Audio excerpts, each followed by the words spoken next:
कांग्रेस सांसद प्रियंका गांधी ने रामलीला मैदान में वोट चोरी के खिलाफ मोदी सरकार को घेरते हुए पंडित जवाहरलाल नेहरू की सभाओं का किस्सा सुनाया। उन्होंने कहा कि इस देश का एक एक बेटा, एक एक बेटी, आप सब भारत माता हैं और आज आपका अधिकार छीनकर भारत माता के बेटे बेटियों पर वार हो रहा है। सुनिए।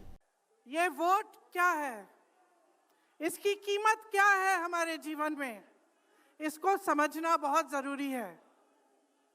बहुत समय पहले जब आजादी की लड़ाई शुरू हो रही थी और नेहरू जी जगह जगह जाते थे लोगों से मिलने के लिए, तो एक नारा गूंजता था।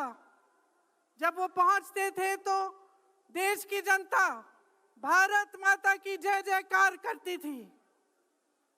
उस समय नेहरू जी ने इस बात का उल्लेख किया कि भारत माता क्या है।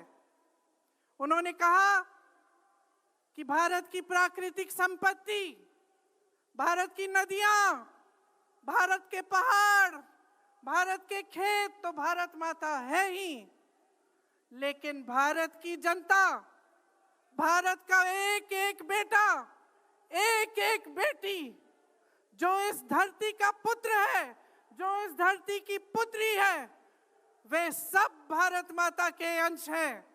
वे सब एक तरह से भारत माता ही हैं।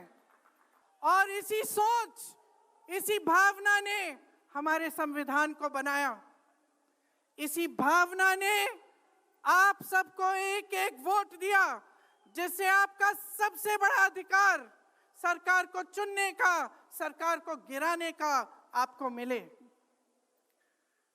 इसी सोच ने, इसी भावना ने इस तरह की संस्थाएं बनाई कि लोकतंत्र को मजबूत रखें।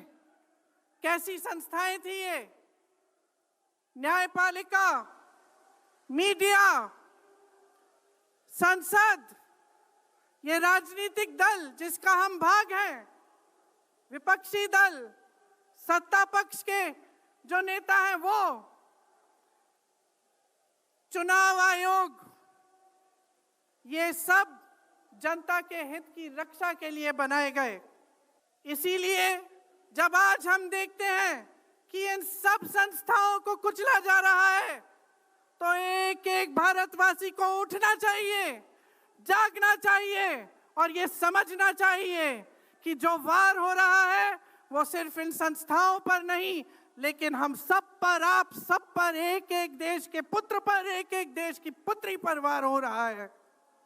और इसे समझना बहुत ज्यादा जरूरी है।